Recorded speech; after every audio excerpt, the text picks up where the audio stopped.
এই দুনিয়ায় এখন তো আর সেই দুনিয়া নাই, মানুষ নামের মানুষ আছি আমরা, দুনিয়া বোঝাই। এই পৃথিবীর মোহমায়া আমাদের সকলকেই ত্যাগ করিতে হইবে, আজ নয়তো কাল, কাল নয়তো পরশু। শুধু রেখে যাওয়া স্মৃতি আমাদেরকে নিয়ে আলোচনা সমালোচনার ঝড় তুলবে। সো কেমন আছেন আপনারা সবাই? আমি মোহাম্মদ সাজু গাজী, প্রতিবন্ধী ফান, ফুলবাড়ি কুড়িগ্রামের পরিচালক। আপনাদেরকে আজকে নতুন আর একটা ভিডিও দেখানোর আমন্ত্রণ জানাচ্ছি। চলে এসেছি আমার বাড়ি থেকে প্রায় 2 কিলোমিটার দূরে ছোট্ট একটা পরিবার, ছোট্ট এক পরিবারে মাত্র 2টো সন্তান। এই পৃথিবীতে কন্যা সন্তানের বাবা যিনি, তিনি আসলে যে কি পেয়েছে আপনারা হয়তো বা বলতে পারবেন না। কন্যা সন্তান যার আছে তার কাছে যেন জান্নাত আছে। কন্যা সন্তান প্রতিটা বাবা মার জন্য আসলে আল্লাহর বড় একটা নিয়ামত। তো একটা মাত্র কন্যা সন্তান, সে সন্তানটা প্রথমে তার হার্ট ফুটো হয়ে গেছিল। ওর পিছনে চিকিৎসা চলা অবস্থায় মানে পরিবারের যা কিছুই ছিল প্রায় সর্বস্ব শেষ। বাবা মার আকুতি, বাবা মার চাওয়া আল্লাহর কাছে প্রতিনিয়ত, ইয়া আল্লাহ আমার এই সন্তানটাকে আপনি সুস্থ করে দেন।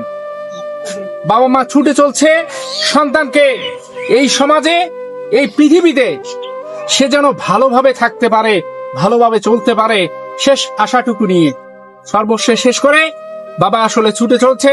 যাই হোক, পরবর্তীতে বাচ্চাটার আবারও ভাল্বের প্রবলেম হয়, আর ভাল্ব ড্যামেজ হয়ে গেছে। মোটামুটি পরিবার অনেক টেনশনে আছে বাচ্চাটাকে নিয়ে। চলুন আসুন আমি আপনাদেরকে মানে বাচ্চাটার মুখ থেকে আমরা শুনতে পারবো। আমি দেখলাম যে সে কথা বলতে পারে এবং তার পরিবারের সঙ্গে কথা বলবে। চলে আসুন।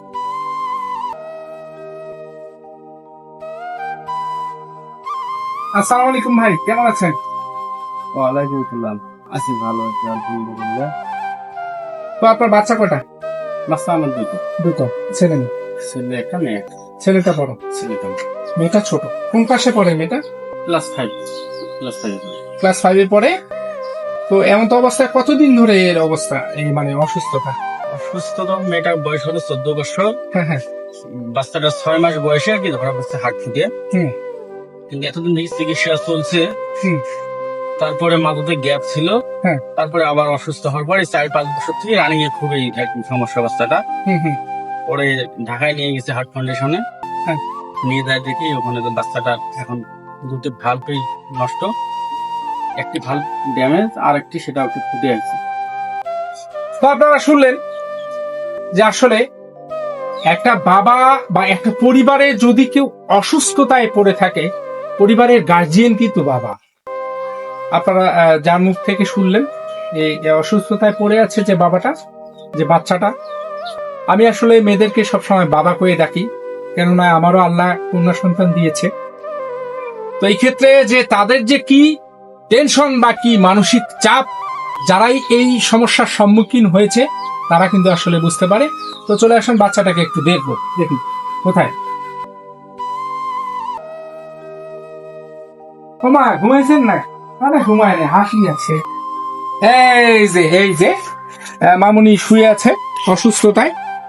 তো আসলে এই পৃথিবীতে মানে প্রতিটা মানুষই যদি তার ফ্রিনেসটা ফিল করতো বা ফ্রিনেসটা উপভোগ করতো, তাহলে আসলে সমস্যার সম্মুখীন খুব কমই হতো।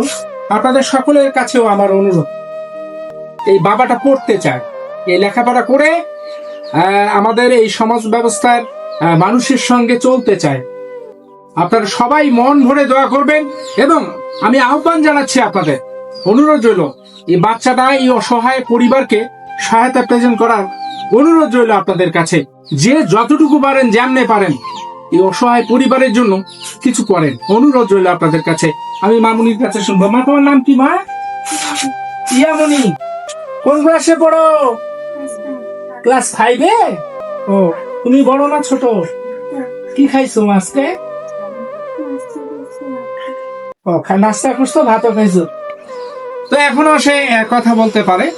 আসলে বাবা মার চাওয়া যে আসলে আমার সন্তানটা সবার মতো হাসুক, খেলুক, লেখাপড়া করুক। আমি শুনেছি যে ও ভালো ছাত্রী, লেখাপড়াও নাকি খুব সুন্দর।